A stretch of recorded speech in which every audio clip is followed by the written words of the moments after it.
Hello everyone. आप सभी का बहुत बहुत स्वागत है आपके फार्मा नर्सिंग एकेडमी के यूट्यूब चैनल में। आज हम बात करेंगे वन शॉट वीडियो, मतलब हम फार्माकोलॉजी के ऑलमोस्ट सारे ही जितने भी ड्रग ऑफ चॉइस से रिलेटेड क्वेश्चंस आते हैं वो सारे ही कवर करेंगे। अभी मैं इसको पार्ट वाइज बना रहा था, बट मुझे कुछ बच्चों के कमेंट्स आए हैं कि सर इसको मतलब वन शॉट में बनाइए और जो डिफरेंट सिस्टम है like ANS PNS CNS separate out करके। तो फिर मैंने उस हिसाब से बनाने का प्लान किया है, तो ये थोड़ी सी वीडियो लंबी जाएगी। और इस वीडियो के यदि आपको PDF चाहिए तो आप मेरे को कमेंट्स कर देना, मैं आपको PDF शेयर कर दूंगा। ठीक है, तो स्टार्ट करते हैं हम।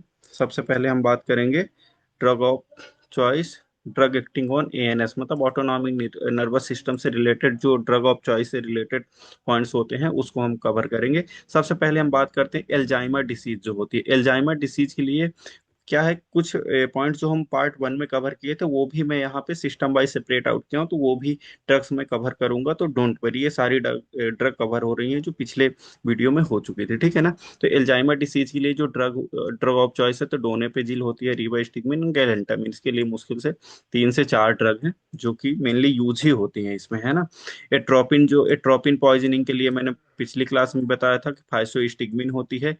Beta blocker poisoning, beta blocker जो होती है जैसे प्रोपेनलॉल वाली, प्रोपेनलॉल, मिटोप्रोलॉल, बिटेक्सोलॉल, इनके लिए जो ड्रग ऑफ चॉइस होती है वो ग्लूकागॉन होती है। ठीक है। कार्बामेट्स पॉइजनिंग के लिए जो होती है, कार्बामेट्स हो या ऑर्गेनोफॉस्फेट्स हो, दोनों के लिए ड्रग ऑफ चॉइस कौन सी होती है? एट्रोपिन होती है। तो ये आपको याद रखना है कि एट्रोपिन की ड्रग ऑफ चॉइस फाइसोस्टिगमिन होती है और कार्बामेट्स या ऑर्गेनोफॉस्फेट की पॉइजनिंग के लिए ड्रग ऑफ चॉइस कौन सी होती है?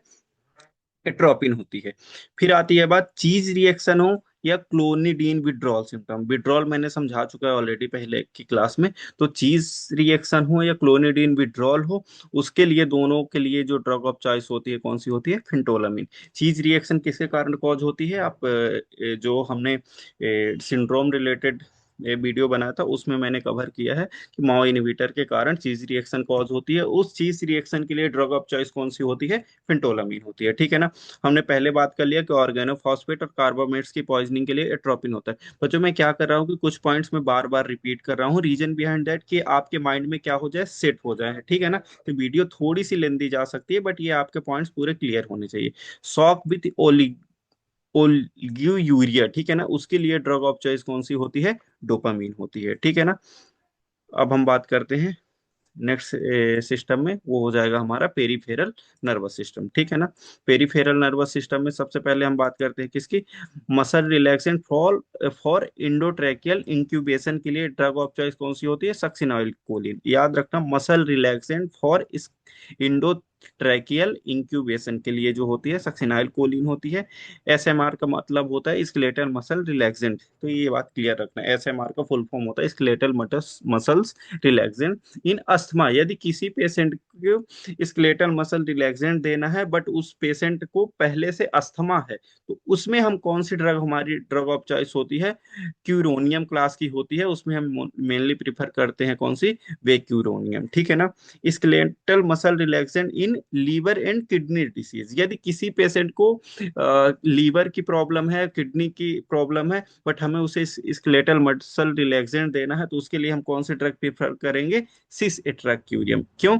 इसमें रीजन इसका ये होता है एक्सप्लेनेशन कि जो लीवर और किडनी डिसीज में क्या होता है कि इन ड्रग का जो मेटाबॉलिज्म होता है ना, तो हॉफमैन एलिमिनेशन मतलब मॉलिक्यूलर रीअरेंजमेंट के कारण होता है। ठीक है ना। इसमें लीवर का इतना ज्यादा कोई रोल नहीं होता है, इसलिए यदि किसी का लीवर फेल्यूर है तो उसमें हम सिस एट्राक्यूरियम हम प्रिफर करते हैं। ओके। अब हम बात करते हैं ड्रग ऑफ चॉइस फॉर ऑटोकॉइड से। ऑटोकॉइड के अंदर हम बहुत सारी चीजें जैसे प्रोस्टाग्लैंडिन, नसाइड्स हम कवर करते हैं। ठीक है ना।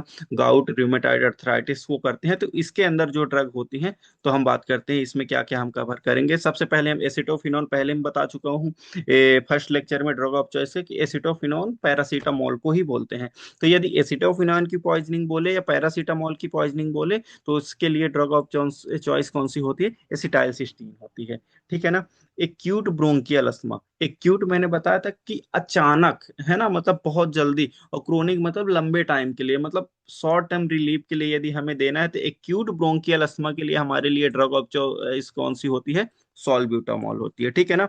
एक्यूट गाउट है, यदि किसी को गाउट है, तो मैंने पिछली क्लास में भी बताया था कि जो नर्साइड्स जो होती है एक्यूट गाउट के लिए ड्रग ऑफ चॉइस होती है, बट एस्प्रिन को हम नहीं देते हैं। एक्सेप्ट एस्प्रिन सारी नर्साइड ड्रग ऑफ चॉइस मोस्टली होती है, मतलब नर्साइड्स हम यूज करते हैं, ऐसे सारी ड्रग ऑफ चॉइस नहीं हो सकती हैं। इंडोमेथासिन वगैरह में हम प्रीफर करते हैं, बट एस्प्रिन जो होती है हाइपर यूरिसेमिया कॉज करती है, इसलिए हम इसको इसमें हम गाउट में नहीं देते हैं, ठीक है। एक्यूट सीवियर माइग्रेन, यदि किसी को एक्यूट सीवियर माइग्रेन है तो उसके लिए हम कौन सी ड्रग प्रेफर करते हैं? सुमाट्रिप्टान, ये सेरोटोनिन 1B1D इनहिबिटर होती है, ठीक है। DMARD, इसका फुल फॉर्म क्या होता है? Disease modified anti rheumatoid arthritis drug, ठीक है ना। तो जो रूमेटाइड अर्थराइटिस मेथोट्रेक्सेट जो ड्रग होती है, उसको हम सबसे पहले ड्रग ऑफ चॉइस हमारी होती है, ठीक है ना। ओपियोइड पॉइजनिंग हो गई, तो ओपियोइड पॉइजनिंग के लिए हम कौन सी ड्रग देते हैं? नैलेक्सोन देते हैं। कौन सी? नैलेक्सोन। और to keep ductus arteriosus to keep ductus arteriosus patent, उसके लिए हमारी ड्रग ऑफ चॉइस कौन सी होती है? एल प्रोस्टाडिल होती है, ठीक है ना। प्रोस्टाग्लैंडिन 1E1 एनालॉग है ये याद रखना आप, ठीक है ना। तो आई होप सो ये पॉइंट क्लियर होंगे। अब नेक्स्ट क्लास में हम बात करते हैं, अब हम बात करते हैं सीएनएस से रिलेटेड।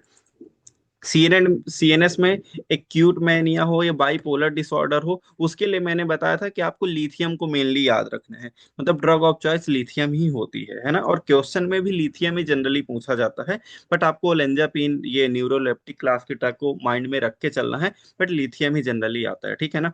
एल्जाइमर डिसीज के लिए हम पहले बात कर चुके हैं, ये एल्जाइमर डिसीज सीएनएस की प्रॉब्लम है, मतलब CNS related problem, but ANS में कवर होती है क्योंकि कोलिनर्जिक वगैरह को उसमें रोल होता है। तो उसके लिए जो ड्रग ऑफ चॉइस होती है डोनेपेजिल, रिवास्टिन, गैलेंटामिन, ये मैंने पहले बता चुका है आपको। ड्रग इंड्यूस पार्किंसन, यदि कोई पार्किन किसी को ड्रग के कारण पार्किंसन हो गया, ठीक है ना, तो उसके लिए हमारी ड्रग ऑफ चॉइस कौन सी होती है? बेंझक्सॉल होती है। कौन सी होती है? बेंझक्सॉल। और यदि नॉर्मल होता है तो रोपेनिरॉल और प्राइमपेक्सोल वगैरह होता है, तो वो तो ठीक है, बट ड्रग इंड्यूस पार्किंसन के लिए बेंझक्सॉल होता है। एटॉनिक सीजर के लिए ड्रग ऑफ चॉइस कौन सी होती है? वेलप्रो वेलप्रोएट, मतलब वेलप्रोइक एसिड होती है। बेंजोडाइजेपिन की पॉइजनिंग हो गई, ठीक है ना, तो उसके लिए ड्रग ऑफ चॉइस कौन सी है? फ्लूमाजेनिल, ठीक है। और एक हम सेडेटिव हिप्नोटिक में कौन सी पढ़ते हैं? बारबिचुरेट पढ़ते हैं, लेकिन बारबिचुरेट के लिए कोई स्पेसिफिक एंटीडोट अभी अवेलेबल नहीं है, बट बेंजोडाइजेपिन के लिए हम कौन सी होती है? फ्लूमाजेनिल होती है, ठीक है। बाइपोलर डिसऑर्डर मैंने पहले बताया, बाइपोलर डिसऑर्डर हो या मैनिया हो, उसके लिए ड्रग ऑफ चॉइस हमारी कौन सी होती है? लिथियम होती है, ठीक है ना। फिब्राइल सीजर जो होता है, सीजर मतलब एपिलेप्सी जिसे आप हिंदी में बोलते हैं मिर्गी, ठीक है ना। तो जो फेब्राइल सीजर होता है, तो उसके लिए ड्रग ऑफ चॉइस कौन सी होती है? डायजेपम, और इसे जनरली हम रेक्टल रूट से सपोस्टिस के फॉर्म में प्रिफर करते हैं, ठीक है ना। डिप्रेशन, यदि किसी को डिप्रेशन हो गया तो उसके लिए कौन सी है? फ्लूऑक्सेटिन ड्रग ऑफ चॉइस होती है, सेलेक्टिव सेरोटोनिन रीअपटेक इनहिबिटर होती है, फ्लूऑक्सेटिन ड्रग ऑफ चॉइस है, ठीक है। एक्यूट एंजाइटी ट्रीटमेंट, किसी को एंजाइटी है, ठीक है ना। एंजाइटी मतलब जैसे किसी चीज में ओवर एक्साइटेड होना, या कि जैसे हम एग्जाम देने जाते हैं तो हमें एंजाइटी होती है, तो उसके लिए हमारी जो ड्रग ऑफ चॉइस कौन सी होती है? बेंजोडाइजेपिन होती है, ठीक है ना। सस्टेन्ड एंजाइटी ट्रीटमेंट के लिए एंटी डिप्रेसेंट ही देते हैं, ठीक है। वेनलाफ्लेक्सिन एंड डुलोक्सिटिन, ठीक है ना। और ग्रैंड माल एपिलेप्सी, ये भी मिर्गी की बात कर रहा हूँ। वेलप्रोएट इसके लिए भी ड्रग ऑफ चॉइस होती है। तो वेलप्रोट कौन कौन सी? एटॉनिक सीजर के लिए हो गया, ग्रैंड माल एपिलेप्सी के लिए हो गया। तो यहाँ पे हम वेलप्रोएट हम बात कर चुके हैं, ठीक है। अब हम बात कर नेक्स्ट स्लाइड में चलते हैं। अब हम बात कर रहे हैं कुछ और ड्रग जो है सीएनएस से रिलेटेड। डिप्रेशन के लिए हमने पहले बात किया, फ्लूऑक्सेटिन होती है, ठीक है ना, ये कॉपी हो गया। स्टेटस एपिलेप्टिकस के लिए लोराजिपाम होता है, ये बहुत स्पेसिफिक ड्रग है, ये याद रखना, मतलब डायरेक्ट ही आएगा कि drug of choice for status epilepticus, ये आ जाएगा लोराजिपाम, इंट्रावेनस रूप से हम प्रेफर करते हैं। प्रोफाइलैक्सिस फॉर मैनिया, मैनिया के लिए प्रोफाइलैक्सिस हो या ड्रग ऑफ चॉइस हो, उसमें हम लिथियम ही यूज करते हैं, ठीक है ना। बाइपोलर के लिए भी याद कर लेना क्या हम यूज करते हैं, ठीक है।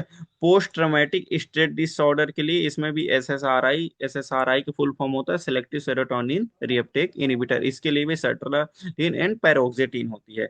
परफॉर्मेंस एंजाइटी के लिए सपोज किसी को एग्जाम ही देने जाना है, ठीक है ना, या फिर किसी को स्टेज में डांस करना है या स्पीच देना है, तो वो परफॉर्मेंस से रिलेटेड जो एंजाइटी होती है उसके लिए ड्रग ऑफ चॉइस कौन सी होती है? प्रोप्रेनोलॉल होती है। पेटिटमल एपिलेप्सी के लिए कौन सी हो गई, वेलप्रोएट हो गई। तो वेलप्रोएट हमने 3 जगह पढ़ चुका है, याद कर लेना, ठीक है। फोबिया, फोबिया मतलब डर लग, फोबियस, ठीक है। इसके लिए भी सेलेक्टिव सेरोटोनिन रीअपटेक इनहिबिटर होती है, बट ये सर्ट्रालिन यहाँ पे हम यूज करते हैं। हम डिप्रेशन में कौन सी यूज कर रहे थे, फ्लुओक्सेटिन, बट फोबियस में हम कौन सी कर रहे हैं, सर्ट्रालिन। तो ये थोड़ा सा याद रखना, ठीक है ना। समटाइम्स वैसे तो जनरली ऐसा आता है कि आपको एसएसआरआई के एक ही ऑप्शन देगा, लेकिन समटाइम्स क्या होता है कि एग्जामिनर 2-3 ऑप्शन मतलब उसी क्लास के ड्रग के दे देते हैं, तो उस टाइम पे फिर हमें डिफरेंशिएट करने में थोड़ा सा प्रॉब्लम जाती है। तो कुछ ऐसे रिलेट करके या ट्रिक बना के कुछ ऐसे आपको वो करना, ठीक है। पैनिक अटैक एक्यूट ट्रीटमेंट के लिए कौन सी होती है, बेंजोडाइजेपिन्स होती हैं।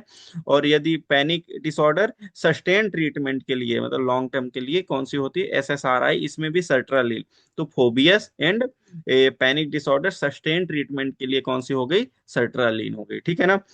ऑब्सेसिव कंपल्सिव डिसऑर्डर, ओसीडी का फुल फॉर्म होता है ऑब्सेसिव कंपल्सिव डिसऑर्डर जो होता है, उसके लिए भी ड्रग ऑफ चॉइस फ्लोक्जेटिन हो गई। तो फ्लोक्जेटिन हमने कहाँ कहाँ पढ़ लिया, एक डिप्रेशन के लिए ड्रग ऑफ चॉइस कौन सी है, फ्लोक्जेटिन, और ऑब्सेसिव ऑब्सेसिव कंपल्सिव डिसऑर्डर के लिए फ्लोक्जेटिन ही हो गई, ठीक है।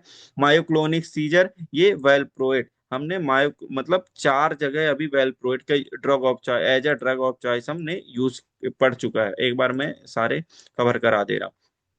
एक हो गया मायोक्लोनिक सीजर के लिए वेलप्रोड ड्रग ऑफ चॉइस हो गई। एक पेटिटमल एपिलेप्सी के लिए ड्रग ऑफ चॉइस, सीजर बोलो या एपिलेप्सी मतलब लगभग एक दूसरे से रिलेटेड वर्ड ही है, ठीक है ना।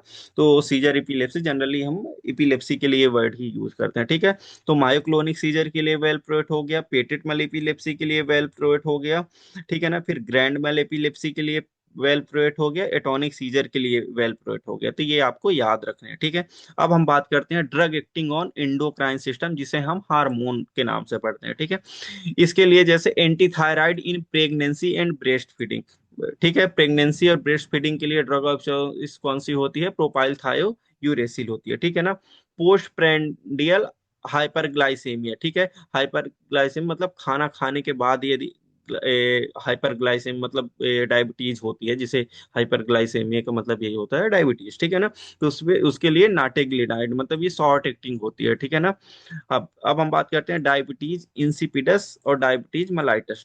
सबसे पहले हम डायबिटीज इंसिपिडस की हम बात करते हैं। इसके लिए सेंट्रल के लिए ड्रग ऑफ चॉइस कौन सी होती है, डिस्मोप्रेसिन होती है। एंड नेफ्रोजेनिक के लिए ड्रग ऑफ चॉइस कौन सी होती है, थायाजाइड होती है, ठीक है ना, याद रखना। And lithium induce diabetes insipidus के लिए क्या होती है, एम्लोराइड होती है ड्रग ऑफ चॉइस। तो ये सारे पॉइंट्स आपको याद रखने हैं, ये डायरेक्ट ऐसे ही क्वेश्चंस आते हैं, ठीक है ना। अब हम बात करते हैं डायबिटीज मेलाइटस। टाइप 1 होता है इंसुलिन डिपेंडेंट डायबिटीज मेलाइटस, उसके लिए ड्रग ऑफ चॉइस कौन सी होती है, हमारी इंसुलिन ही होती है। इसको जनरली हम कौन से रूट से प्रीफर करते हैं, यस यस बताइए, सबक्यूटेनियस रूट, याद रखना। ये डायरेक्ट पूछता है कि मतलब इंसुलिन को कौन से रूट से हम प्रीफर करते हैं, तो इसमें सबक्यूटेनियस रूट होता है, ठीक है ना। टाइप 2 डायबिटीज के लिए कौन सी होती है, मेटफॉर्मिन ड्रग ऑफ चॉइस होती है, याद रखना, ठीक है। डायबिटीज मेलाइटस इन कीटोएसिडोसिस के लिए ड्रग ऑफ चॉइस कौन सी होती है, रेगुलर इंसुलिन होती है, इंट्रावेनस फ्लूइड साथ में हम देते हैं, ठीक है ना। यदि प्रेगनेंसी में किसी को डायबिटीज है तो उसके लिए ड्रग ऑफ चॉइस कौन सी है, इंसुलिन होती है। और एक क्वेश्चन और आता है, most common adverse effect of insulin पूछता है, तो उसके लिए हाइपोग्लाइसेमिया होता है, याद रखना, मोस्ट कॉमन एडवर्स इफेक्ट। ये ट्रीटमेंट हाइपरग्लाइसेमिया में यूज होती है, लेकिन एक चीज खुद सोचो आप, यदि हाइपरग्लाइसेमिया के लिए यूज होती है, ठीक है, लेकिन क्या होता है जब इसका इफेक्ट इंक्रीज हो जाएगा तो ये क्या कॉज करेगी, हाइपोग्लाइसेमिया कॉज करेगी। तो यही इसका एडवर्स इफेक्ट होता है, तो इस पॉइंट को याद रखना, ठीक है। नेक्स्ट स्लाइड में हम मूव करते हैं। चलो, ड्रग ऑफ चॉइस हम बात करते हैं सीबीएस से रिलेटेड, जो कार्डियोवास्कुलर सिस्टम मतलब हार्ट से रिलेटेड होती है, ठीक है। एक्यूट सीवियर डिजिटैलिस टॉक्सिसिटी, यदि डिजिटैलिस की टॉक्सिसिटी हो गई तो डिजी बाइंड हम यूज करते हैं, उसके लिए ड्रग ऑफ चॉइस होती है। हाइपर, अब यहाँ पे देखना, देखो हाइपरटेंशन जो होते हैं इसमें डिफरेंट टाइप के कंफ्यूजिंग क्वेश्चन पूछे जाते हैं ड्रग ऑफ चॉइस से रिलेटेड, और हम कंफ्यूज भी हो जाते हैं। तो सारे पॉइंट्स को बड़े केयरफुली ध्यान से आपको देखना है इसमें। सबसे पहले हम बात करते हैं हाइपरटेंशन इन प्रेगनेंसी। यदि कोई प्रेग्नेंट वुमेन है और उसको क्या है, हाइपरटेंशन है, तो उसके लिए ड्रग ऑफ चॉइस कौन सी होती है, लेवेटोलॉल होती है, ठीक है। Hypertension with benign prostate, BHP, ठीक है, बिनाइन प्रोस्टेटिक हाइपर, ऐसे कुछ होता है, सॉरी मेरे को याद है, बिनाइन प्रोस्टेटिक ऐसे हाइपर प्लेसिया आई थिंक सो, यही है, ठीक है ना। एक बार कंफर्म कर लेना गूगल से। तो उसके लिए ड्रग ऑफ चॉइस कौन सी होती है, प्राजोसिन होती है, ठीक है। Selective alpha block, alpha blocker है आई थिंक सो ये। ठीक है। Hypertensive emergency in pregnancy. ठीक है, अब देखो यहाँ पे भी प्रेगनेंसी वर्ड लगा है और यहाँ पे भी प्रेगनेंसी वर्ड लगा है, बट या इनके लिए तो ड्रग ऑफ चॉइस सेम दिया हुआ लेविटल, और लेकिन यहाँ पे इमरजेंसी वर्ड है ना, इस ये इमरजेंसी वर्ड आपकी क्वेश्चन कहीं कई जगह गलत करा सकता है। इसके लिए हाइपरटेंसिव इन प्रेगनेंसी या इमरजेंसी इन प्रेगनेंसी के लिए ड्रग ऑफ चॉइस कौन सी होती है? लेविटोलॉल। ये कौन सी लेविटोलॉल कौन सी होती है? ये हमारी बीटा ब्लॉकर होती है। हाइपर, अब बात आ रही हाइपरटेंसिव इमरजेंसी। देखो यहाँ पे इमरजेंसी था बट इन प्रेगनेंसी के केस में लेविटोलॉल था, लेकिन हाइपरटेंसिव इमरजेंसी के लिए सोडियम नाइट्रोक्लोसाइड होता है आई थिंक सो। यहाँ पे थोड़ा सा कुछ मुझे थोड़ा सा गड़बड़ लग रहा है। एक बार मैं नेक्स्ट क्लास में कंफर्म कर दूंगा। निकार्डिपिन इसमें प्लस लेविटोलॉल दिया है, लेकिन हाइपरटेंसिव इमरजेंसी में जितना मैंने क्वेश्चन सॉल्व किया उसमें सोडियम नाइट्रोक्लोसाइड होता है। तो एक बार ये थोड़ा डाउट में है, ठीक है ना। अब हम बात करते हैं हाइपर ट्राइग्लाइसिडीमिया। ठीक है, इसके लिए फाइब्रेट्स क्लास की ड्रग होती है, जेम फाइब्रेट, फेलोफाइब्रेट्स ये ड्रग का नाम है, ये होती है। ठीक है। Termination of acute angina, suppose किसी को अचानक एंजाइना हुआ तो उसके लिए नाइट्रोग्लिसरीन हमारी जो ड्रग ऑफ चॉइस होती है। इसको जनरली एक्यूट केस में हम सबक्यूट सॉरी सब लिंगुअल रूट से देते हैं, ठीक है, टंग के नीचे। फिर प्रोफाइलेक्सिस ऑफ मायोकार्डियल इन्फेक्शन, इसके लिए ड्रग ऑफ चॉइस कौन सी होती है? प्रोफाइलेक्सिस के लिए एस्प्रिन। अभी शायद ये आरआरबी एग्जाम के, मतलब आरआरबी में यही क्वेश्चन आया था प्रोफाइलेक्सिस के लिए ड्रग ऑफ चॉइस। इसमें बहुत सारे स्टूडेंट ये गलत करके आए हैं, इसमें अटोरबाइस्टैटिन आई थिंक सो बहुत सारे बच्चे लगा के आए। 30 पॉइंट्स को याद रखना, ठीक है ना। अब हम बात करते हैं drug of choice for blood से रिलेटेड जो आते हैं क्वेश्चन, और जीआईटी से रिलेटेड और रेस्पिरेटरी सिस्टम से रिलेटेड। तो पहले ब्लड वाले में बात करते हैं कि हिपेरिन ओवरडोज के लिए बहुत बार ये पूछा जा चुका है, मतलब कितनी बार बोलूं कि हिपेरिन ओवरडोज या हिपेरिन की टॉक्सिसिटी के लिए ड्रग ऑफ चॉइस कौन सी होती है? प्रोटामिन सल्फेट होती है। सल्फेट वर्ड इसके आगे लगाना है, प्रोटामिन सल्फेट होता है, ठीक है। समटाइम हाइड्रेट नाइट्रेट ये जोड़ के कंफ्यूज कर देंगे आप, अब उसमें आपका प्रोटामिन तो आपको पता है बट वो कंफ्यूज हो जाओगे। वारफेरिन ओवरडोज के लिए कौन सी ड्रग ऑफ चॉइस है? विटामिन के, ठीक है ना। स्पेसिफिक K1 है बट विटामिन के आप याद रखना, उतना ही इनफ है आपके लिए। अब हम बात करते हैं रेस्पिरेटरी सिस्टम के लिए। एक्यूट ब्रोंकियल अस्थमा के लिए कौन सी ड्रग ऑफ चॉइस होती है? सॉल्बिटामॉल। ये हम पीछे भी आई थिंक सो पढ़ चुके हैं। नसाइड्स इंड्यूस पीयूडी के लिए प्रोटॉन पंप इनिबिटर होती है, जो मेप्राजोल, लेंसेप्राजोल, पेंटेप्राजोल, ये जो होती है जोल क्लास की। पेप्टिक अल्सर के लिए पीपीआई, ये प्रोटॉन पंप इनिबिटर। पीपीआई का फुल फॉर्म क्या होता है? प्रोटॉन पंप इनिबिटर होता है, ठीक है। कीमोथेरेपी इंड्यूस वोमिटिंग के लिए, मतलब किसी कीमोथेरेपी दे रहे हो, कैंसर का ट्रीटमेंट दे रहे हो, उसमें यदि अर्ली फेज में यदि वो आती है तो इसमें ऑन्डेसेट्रॉन, पेलेनोसेट्रॉन वगैरह हम ड्रग ऑफ चॉइस के रूप में हम यूज करते हैं अर्ली स्टेज के लिए, ठीक है ना। अब हम बात करते हैं नेक्स्ट। अब हम बात करते हैं एंटीबायोटिक रिलेटेड जो भी क्वेश्चंस आते हैं, ठीक है। एंटीबायोटिक रिलेटेड इंटेरिक फीवर के लिए ड्रग ऑफ चॉइस कौन सी होती है? सेप्ट्राइएक्सोन, याद रखना, ये डायरेक्ट क्वेश्चन आते हैं। फाइलेरेसिस के लिए ड्रग ऑफ चॉइस कौन सी होती है? Diethylcarbamazine. कौन सी? डाई एथाइल कार्बामेजिन होती है, ठीक है। क्लोरोक्यून रेजिस्टेंट मलेरिया, सपोज किसी को हम मलेरिया का ट्रीटमेंट दे रहे हैं बट उसमें क्या है, क्लोरोक्विन का रेजिस्टेंस आ गया है, तो उसके लिए आर्टिमिसिनिन बेस्ड कॉम्बिनेशन थेरेपी हम यूज करते हैं, ठीक है। कॉलेरा जो कि विब्रियो कॉलेरा कॉजिटिव इसका एजेंट है, उसका ड्रग ऑफ चॉइस कौन सी है? टेट्रासाइक्लिन, ठीक है ना। कॉम्प्लिकेटेड मलेरिया के लिए आरटी सुनेट, ये आरटी सुनेट आई थिंक बहुत शॉर्ट एक्टिंग होती है, ये पॉइंट एक याद रखना। साइटोमेगैलो वायरस के लिए ड्रग ऑफ चॉइस कौन सी होती है? गैनसाइक्लोविर। देखो बच्चों, इसमें कोई ऐसा कॉन्सेप्ट देने लायक है नहीं, ये बस आपको याद रखना पड़ेगा, ठीक है ना। तो साइटोमेगैलो वायरस के लिए कौन सी है? गैनसाइक्लोविर होती है। जीआरडीएसिस के लिए कौन सी ड्रग ऑफ चॉइस होती है? मेट्रोनिडा जोल होता है, टिडीना जोल, मतलब एजोल क्लास की ड्रग जो होती है। निजे गुनोरिया, ये इसका कॉजिटिव कौन से एजेंट कौन सा? निजेरिया गुनोरिया, ठीक है ना। इसके लिए drug of choice ceftriaxone plus azithromycin या फिर डॉक्सीसाइक्लिन इसमें दे देते हैं, ठीक है। आइसोनियाजिड पॉइजनिंग के लिए इसके लिए कौन सी होती है? पेरिडॉक्सिन, ठीक है ना। ये कौन सी क्लास की विटामिन है बताना, ठीक है ना।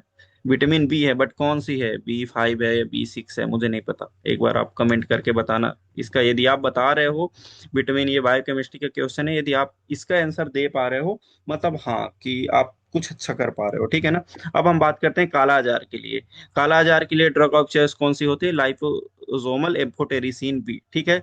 मलेरिया जो वाइवेक्स के कारण होती है, ठीक है, वो उसके लिए ड्रग ऑफ चॉइस कौन सी है? क्लोरोक्विन होती है। और यदि फैल्सीफेरम के कारण हो रही है तो उसके लिए आर्टिमिसिनिन बेस्ड कॉम्बिनेशन थेरेपी। एक क्लोरोक्विन रेजिस्टेंस के लिए, मलेरिया के लिए आर्टिमिसिनिन बेस्ड कॉम्बिनेशन थेरेपी हम देते थे, और एक मलेरिया कॉज्ड बाई फैल्सीफेरम के कारण, ठीक है ना। मरसा मेथिसिलिन रेजिस्टेंस स्टेप्लोकोकस ऑरियस के लिए ड्रग ऑफ चॉइस कौन सी होती है? वैनकोमाइसिन। अब यदि वर्षा एक होता है, वैनकोमाइसिन एक रेजिस्टेंट स्टेप्लोकोकस ओरियस के लिए ड्रग ऑफ चॉइस कौन सी होती है? लिनेजोलिड, ठीक है ना। तो याद रखना, एक मरसा होता है, एक वर्षा होता है। मरसा के लिए ड्रग ऑफ चॉइस वैनकोमाइसिन, और वर्षा के लिए ड्रग ऑफ चॉइस लिनेजोलिड होती है, ठीक है ना। ये प्रोटीन सिंथेसिस इनहिबिटर होती है, तो इसको याद रखना, ठीक है। अब हम बात करते हैं कुछ प्रोफाइलैक्सिस के लिए मलेरिया से रिलेटेड कुछ पॉइंट है, यहाँ पे दिख रहे हैं। प्रोफाइलैक्सिस ऑफ क्लोरोक्यून रेजिस्टेंस मलेरिया, ठीक है ना। उसके लिए ड्रग ऑफ चॉइस कौन सी होती है? मेफ्लोक्यून। याद रखना, यहाँ पे प्रोफाइलैक्सिस की बात की जा रही है, ठीक है ना। प्रोफाइलैक्सिस ऑफ इन्फ्लुएंजा ए, ठीक है ना, उसके लिए ओसेल्टामावीर होती है, ठीक है ना। Prophylaxis of malaria in pregnancy, मतलब कोई लेडी प्रेग्नेंट है और उसको हमें मलेरिया की प्रोफाइलैक्सिस के लिए ड्रग देना है, तो उसके लिए ड्रग ऑफ चॉइस कौन सी है? क्लोरोक्विन हो गई, ठीक है ना। Prophylaxis of Mycobacterium avium complex, इसके लिए क्लेरिथ्रोमाइसिन और एजिथ्रोमाइसिन ड्रग, मतलब एक कोई क्लेरिथ्रो या एजिथ्रोमाइसिन देते हैं, ठीक है। प्रोफाइलैक्सिस ऑफ प्लेग, प्लेग के लिए कौन सी होती है? डॉक्सीसाइक्लिन। कौन सी? Doxycycline. Prophylaxis of pneumocystis jirovecii pneumonia के लिए कौन सी होती है? कॉट्रिमोक्साजोल होती है। कौन सी ड्रग होती है? कॉट्रिमोक्साजोल, याद रखना, ठीक है। प्रोफाइलैक्सिस और रूमेटिक फीवर के लिए बेंजाथाइन पेनिसिलिन होते हैं। कौन सी? Benzathine penicillin. Prophylaxis of toxoplasmosis, toxoplasmosis के लिए कौन सी होती है? कॉट्रिमोक्साजोल, ठीक है ना। प्रोफाइलैक्सिस ऑफ वूफिंग क्लब कफ के लिए कौन सी होती है? इरेथ्रोमाइसिन। मैंने एक कफ से रिलेटेड एडवर्स इफेक्ट बताया था, जो कि बहुत बार, कई बार एग्जाम में पूछा जाता है, कि जो एंजियोटेंसिन कन्वर्टिंग एंजाइम इनहिबिटर्स होते हैं, उनका क्या कहते हैं, side effect, major side effect क्या होता है, वो कफ से रिलेटेड है। तो आप कमेंट करके बताना कि कौन सा, वो ड्राई कफ उसका एडवर्स इफेक्ट है, या वेट कफ होता है, ठीक है ना। उसमें फिर मैं करेक्ट कर दूंगा और ये एक पॉइंट आपका क्लियर हो जाएगा, ठीक है ना। एक कमेंट करके आप बताना, ठीक है। सिफिलिस, देखो अब सिफिलिस में भी कई सारे, ये कोलॉजी में सीखने की बात होती है। सिफिलिस में प्राइमरी, सेकेंडरी, लेटेंट या टर्सरी एक्सेप्ट न्यूरोसिफिलिस। इनके केस में, प्राइमरी के केस में, सेकेंडरी केस में, लेटेंट के केस में, टर्सरी न्यूरोसिफिलिस को छोड़ के उसके लिए कौन सी होती है? Benzathine penicillin G drug of choice होती है। लेकिन न्यूरोसिफिलिस के लिए, या सिफिलिस इन प्रेगनेंसी, बात को ध्यान देना, यदि किसी को न्यूरोसिफिलिस है और या सिफिलिस इन प्रेगनेंसी है, तो उसके लिए ड्रग ऑफ चॉइस कौन सी होती है? पेनिसिलिन जी होती है, ठीक है ना। लेकिन ये बेंजाथाइन जो होती है, ये लॉन्गेस्ट एक्टिंग होती है, इसमें लॉन्ग एक्टिंग के कारण, बस इसमें है पेनिसिलिन जी वो भी, लेकिन इसमें बेंजाथाइन ग्रुप हम ऐड कर दिए, जिसके कारण ये क्या हो गई? लॉन्ग एक्टिंग बन गई। लेकिन न्यूरोसिफिलिस और प्रेगनेंसी वाले के शॉर्ट एक्टिंग होते हैं, ठीक है। टिटेनस, टिटेनस के लिए ड्रग ऑफ चॉइस कौन सी होती है? मेट्रोनिडाजोल, ठीक है ना। अब हम बात करते हैं, आई थिंक तो इसके बाद होगा मिसलेनियस क्लास ही, हाँ। अब हम बात करते हैं कुछ मेटल से रिलेटेड, या कुछ इन जनरल, जो वैसे किसी सिस्टम में तो ऐसे हम कवर नहीं करते हैं, बट ये क्वेश्चंस आते हैं एग्जाम में, उनको हम कवर कर रहे हैं। कार्बन मोनोऑक्साइड, जिसे हम साइलेंट किलर बोलते हैं, यदि उसकी पॉइजनिंग हो जाती है तो उसके लिए हम ऑक्सीजन देते हैं, ठीक है। साइनाइड की टॉक्सिसिटी हो जाती है, उसके लिए एमाइल नाइट्रेट या हाइड्रोक्सी कोबैलामीन देते हैं, ठीक है। मेथेनॉल पॉइजनिंग के लिए हम ड्रग ऑफ चॉइस कौन सी होती है? फोमे फोमे पे पिजोल, याद रखना। तो मेथेनॉल पॉइजनिंग के लिए। लेड पॉइजनिंग के लिए कौन सी होती है? ईडीटीए, ठीक है। ये हेक्साडेंटेट होता है। मर्केरिक पॉइजनिंग के लिए डाइमर कैप्रोल होता है। कॉपर पॉइजनिंग या विल्सन डिसीज जिसे बोलते हैं, उसके लिए डी पेनिसिलिन, याद रखना। इसमें क्या पता और कुछ लगा के पहले पूछ ले, तो डी होता है, डी पेनिसिलामीन, ठीक है ना। आयरन पॉइजनिंग के लिए डेस्फेरोक्सामीन होता है, और जिंक पॉइजनिंग के लिए हम ईडीटीए वो करते हैं, ठीक है ना। तो आई होप कि ये पॉइंट्स आपको क्लियर हो गए हैं। अब मैं कुछ प्रीवियस क्लास में जो सिंड्रोम रिलेटेड मैंने टॉपिक कवर किया था उसमें से कुछ मोस्ट इंपॉर्टेंट है वो मैं पूछ रहा हूँ। उसमें मैं आपके कमेंट में देखूंगा कि आप करेक्ट कर पा रहे हो या नहीं। सबसे पहले एक आप कमेंट करना कि एस्प्रिन का सिंड्रोम कौन सा होता है, ठीक है ना। और एक होता है वैनकोमाइसिन का, आप मेरे को बता देना, ठीक है ना। और एक टेट्रासाइक्लिन होता है, जो एक्सपायर्ड ड्रग होती हैं वो कौन सी सिंड्रोम कॉज करती हैं। और एक हमें बता देना आप सल्फोनामाइड से रिलेटेड, ठीक है ना। And thank you so much. यदि आपको वीडियो पसंद आई हो तो प्लीज जो मैंने क्वेश्चन पूछा है वो प्लीज कमेंट करके मेरे को बताना कि वो कितने आप, इससे ये पता चलेगा कि आप कितने सीरियस है एग्जाम को लेके। किसी भी एग्जाम को देखो बच्चों, यदि आपको किसी भी एग्जाम की प्रिपरेशन करनी है ना तो उसमें लग जाओ, पूरी तरह से अपने आप को झोंक दो। या फिर टाइम पास करने के लिए मत करो कि हम एक एग्जाम देंगे फिर उसमें हम देखेंगे कि मेरे क्या कमी है या ये है। आप मॉक टेस्ट वगैरह दो, लेकिन यदि किसी एग्जाम के लिए प्रिपरेशन कर रहे हो तो 100% उसमें दो। ये टाइम पास करने वाला नहीं है। So thank you so much. यदि आपको वीडियो पसंद आई हो तो लाइक कर देना, और जो क्वेश्चन मैं पूछा हूँ वो कमेंट कर देना, और चैनल को सब्सक्राइब कर लेना। Thank you so much. हाँ, सेकंड थिंग, एक चीज मेरे माइंड में ये भी है कि आपको नेक्स्ट, अब अभी मेरे को समझ में नहीं आ रहा कि मैं किस पे ऐसे समराइज एक वीडियो बनाऊं। तो आप मेरे को टॉपिक कमेंट कर दो कि आपको किससे रिलेटेड, मतलब किस चीज में आपको फार्म, किसी भी केमिस्ट्री, सूटिक्स, इकोलॉजी, किसी में, इवन नॉन फार्मा में, जिस भी टॉपिक में प्रॉब्लम जा रही है आप वो टॉपिक कमेंट कर दो, मैं उसी टॉपिक से रिलेटेड आपको वीडियो प्रोवाइड कर दूंगा, ठीक है ना। तो ये 3 4 टास्क मैंने दिए हैं, और इसको क्या करना कि अपने टेबल के सामने इसको चिपका लेना। यहाँ से 110% है कि यहाँ से क्वेश्चन आना ही है। Thank you so much.